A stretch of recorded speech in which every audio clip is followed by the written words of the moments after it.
بسم اللہ الرحمن الرحیم۔ السلام علیکم مائی ڈیئر اسٹوڈنٹس، میں آپ کا اسلامیات ٹیچر محمد عامر محمود آپ کو خوش آمدید کہتا ہوں۔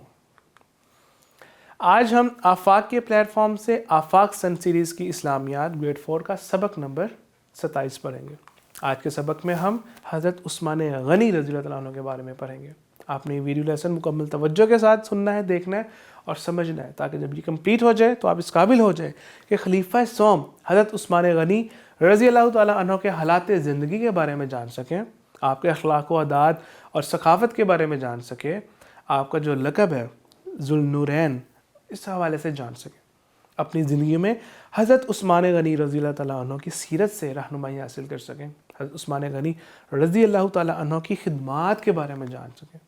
مائی ڈیئر اسٹوڈنٹس، سب سے پہلے خلیفہ کون تھے؟ شاباش، حضرت ابوبکر صدیق رضی اللہ تعالیٰ عنہ۔ اور دوسرے خلیفہ؟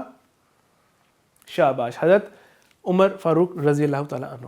آج ہم اسلام کے تیسرے خلیفہ حضرت عثمان غنی رضی اللہ تعالیٰ عنہ کے بارے میں پڑھیں گے۔ جب حضرت عمر فاروق رضی اللہ تعالیٰ عنہ کی شہادت ہوئی تو مسلمانوں کے باہمی مشاورت سے حضرت عثمان غنی رضی اللہ تعالیٰ عنہ کو مسلمانوں نے اس ٹائم پھر اپنا خلیفہ مقرر فرمایا، اور اسلام کے یوں پھر یہ تیسرے خلفۂ راشدین میں سے، جو خلفۂ راشدین ہیں نا، ان میں سے یہ تیسرے نمبر پر حضرت عثمان غنی رضی اللہ تعالیٰ عنہ تھے۔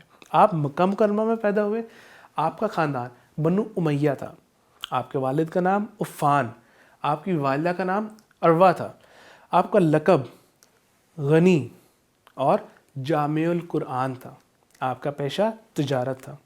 حضرت عثمان غنی رضی اللہ تعالیٰ عنہ ہمارے نبی صلی اللہ علیہ وسلم سے 6 برس 6 ایئرس چھوٹے تھے۔ آپ کا سلسلہ نسب ہمارے نبی صلی اللہ علیہ وسلم سے 5 پشتوں سے جا ملتا تھا، یعنی 5ویں پشت سے ملتا تھا جا کے۔ حضرت عثمان غنی رضی اللہ تعالیٰ عنہ شروع سے ہی پاکیزہ فطرت کے مالک تھے۔ آپ نے آغاز اسلام ہی میں حق کی آواز پر لبیک کہا اور ہمارے نبی صلی اللہ علیہ وسلم کا ساتھ دینے کا فیصلہ کیا۔ آپ کا شمار السابقون الاولون میں ہوتا ہے، یعنی کہ جب اسلام پھیلنا شروع ہوا تو جو سٹارٹنگ کے لوگ تھے نا، شروع کے لوگ تھے جنہوں نے اسلام قبول کیا، ان میں آپ کا شمار ہوتا ہے۔ جب آپ کے گھر والوں کو آپ کے اسلام قبول کرنے کی خبر ملی تو انہوں نے آپ کو طرح طرح کی اذیتیں دیں، سختیاں دینا شروع کر دیں، لیکن آپ نے صبر و استقامت سے کام لیا اور ان مشکلات کو برداشت کیا۔ آپ رضی اللہ تعالیٰ عنہ بچپن ہی سے لکھنا پڑھنا جانتے تھے، اسی لیے آپ کی یہ فضیلت ہے کہ آپ کاتب وحی بھی تھے۔ کاتب یعنی لکھنے والے کو کہتے ہیں، کاتب وحی کہ جو ہمارے نبی صلی اللہ علیہ وسلم پر وحی نازل ہوتی تو آپ صلی اللہ علیہ وسلم نے جن لوگوں کو وحی لکھنے کا حکم دیا ہوا تھا تو ان میں آپ کا شمار تھا۔ قرآن اور اسلامی علوم میں مہارت رکھتے تھے۔ دوہری ہجرت کا اعزاز حاصل ہوا، یعنی کہ انہوں نے 2 بار ہجرت کی، ہجرت حبشہ اور ہجرت مدینہ۔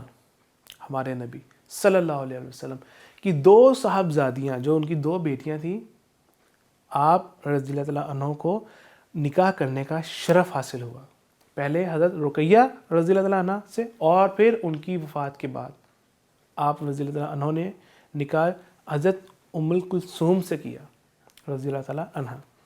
اسی وجہ سے آپ رضی اللہ تعالیٰ عنہ کو ذو النورین کہا جاتا ہے، ذو النورین کہا جاتا ہے، یعنی 2 نوروں والا، 2 نوروں والا۔ آپ رضی اللہ تعالیٰ عنہ حضرت عمر فاروق رضی اللہ تعالیٰ عنہ کی طرح عشرہ مبشرہ میں شامل تھے، یعنی کہ جو 10 صحابہ جن کو دنیا ہی میں جنت کی بشارت دے دی گئی تھی۔ مائی ڈیئر اسٹوڈنٹس، آپ رضی اللہ تعالیٰ عنہ کی سیرت و کردار کے بارے میں ہم جانتے ہیں کہ آپ اعلیٰ اخلاق کے مالک تھے، نہایت شفیق مہربان نرم دل انسان تھے۔ مائی ڈیئر اسٹوڈنٹس، حضرت عثمان غنی بہت زیادہ سخاوت کرتے تھے۔ سخاوت کی وجہ سے، یعنی کہ اللہ کی راہ میں لوگوں کو دینا، لوگوں کو بانٹنا، اسی وجہ سے آپ کا لقب غنی تھا، آپ کو غنی کا لقب ملا۔ بے حد مالدار ہونے کے باوجود کبھی غرور نہیں کیا آپ نے، نہ کبھی تکبر کیا، بلکہ ہمیشہ عاجزی سے کام لیا۔ غریبوں کی، یتیموں کی، بیواؤں کی دل کھول کر مدد کی۔ آپ رضی اللہ تعالیٰ عنہ بے حد حیادار تھے، یہاں تک کہ ہمارے نبی صلی اللہ علیہ وسلم نے فرمایا، کیا میں اس شخص سے حیا نہ کروں جس سے فرشتے بھی حیا کرتے ہیں؟ سبحان اللہ۔ تو یہ ہمارے نبی صلی اللہ علیہ وسلم نے آپ کے حوالے سے آپ کے متعلق یہ ارشاد فرمایا۔ یاد رکھنے کی بات ہے ہماری اسٹوڈنٹس، حضرت عثمان رضی اللہ تعالیٰ عنہ کے بارے میں حضرت علی رضی اللہ تعالیٰ عنہ نے فرمایا، ہم میں سب سے زیادہ صلہ رحمی کرنے والے حضرت عثمان رضی اللہ عنہ تھے. سبحان اللہ. مائی ڈیئر اسٹوڈنٹس, حضرت عثمان غنی جب خلیفہ بنے تو ان کے دور میں انہوں نے جو خدمات انجام دی, کہ جن میں سب سے پہلے تو یہ کہ آپ کا جو خلافت کا دور تھا, جو ڈیوریشن تھی وہ 12 سال تھی, 12 ایئرس. مدینہ منورہ میں مسلمانوں کو پینے کا صاف پانی میسر نہیں تھا. جو میٹھا پانی, جو صاف پانی تھا, اس کا ایک ہی کنواں تھا, اور اس کا مالک جو تھا وہ یہودی تھا. تو آپ رضی اللہ عنہ نے یہودی سے وہ کنواں انتہائی مہنگے داموں میں خریدا. وہ کنواں بیچنے کو تیار ہی نہیں تھا. تو حضرت عثمان غنی نے کہا تم جتنے مرضی پیسے چاہے میرے سے لے لو, لیکن یہ کنواں مجھے دے دو. تو انہوں نے وہ کنواں ان سے اتنے مہنگے داموں میں خریدا, اور خرید کر مسلمانوں کے لیے وقف کر دیا, کہ مسلمان فری آف کاسٹ, مفت میں, بنا کسی پیسے دیے وہاں سے وہ پانی پی سکتے ہیں. غزوہ تبوک کے موقع پر آپ رضی اللہ تعالیٰ عنہ نے 1000 اونٹ, 100 گھوڑے اور 1000 دینار اسلام کی راہ میں پیش کیے. مسلمانوں کو قرآن مجید کی ایک قراءت پر جمع کیا. اسی لیے آپ رضی اللہ تعالیٰ عنہ کو جامع القرآن بھی کہا جاتا ہے. مائی ڈیئر اسٹوڈنٹس, حضرت عثمان غنی رضی اللہ عنہ کے دور خلافت میں مسلمان پہلی مرتبہ ایک زبردست بحری طاقت بن کر دنیا کے سامنے آئے. بحری طاقت یعنی جو سمندر کی جو ایک فوج ہوتی ہے, ایک سمندری طاقت جو تھی, اس لحاظ سے آپ رضی اللہ تعالیٰ عنہ کے دور میں مصر میں جہاز بنانے کا پہلا کارخانہ قائم ہوا. آپ کے دور میں مسجد حرام اور مسجد نبوی کی توسیع بھی ہوئی, ان کو یعنی کہ وسیع کیا گیا, بڑھایا گیا. آپ کے دور میں اسلامی ریاست کی حدود بہت وسیع ہو چکی تھی.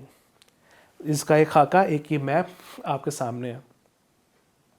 حضرت عثمان غنی رضی اللہ تعالیٰ عنہ نے 82 سال کی عمر میں, 82 ایئرس کی عمر میں انہوں نے جام شہادت نوش کیا.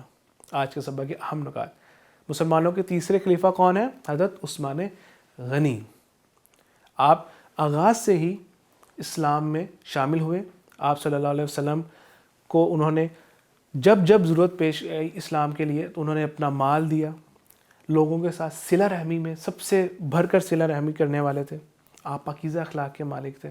آپ کا شمار عشرہ مبشرہ میں ہوتا ہے. بطور خلیفہ آپ نے بہت سے کارنامے سر انجام دیے, جن میں سب سے نمایاں کارنامہ کہ آپ جامع القرآن تھے. اسی طرح مسجد نبوی, مسجد حرام کی توسیع بھی ہوئی آپ کے زمانے میں. آپ نے 82 ایئرس, 82 سال کی عمر میں جام شہادت نوش کیا. مائی ڈیئر اسٹوڈنٹس, آپ نے یہ ایم سی کیوز پرفارم کرنے ہیں. اس کے بعد آپ نے دیکھنے ہیں کہ آپ نے یہی آنسرس لگائے تھے.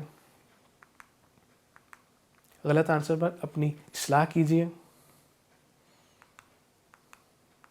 آپ اب فل ان دا بلینکس یعنی کہ خالی جگہ پر کریں گے, اور اس کے بعد آپ دیکھیں گے کہ آپ نے آنسر جو لکھے ہیں خالی جگہ میں, جو الفاظ لکھے ہیں, کیا وہ یہی الفاظ ہیں؟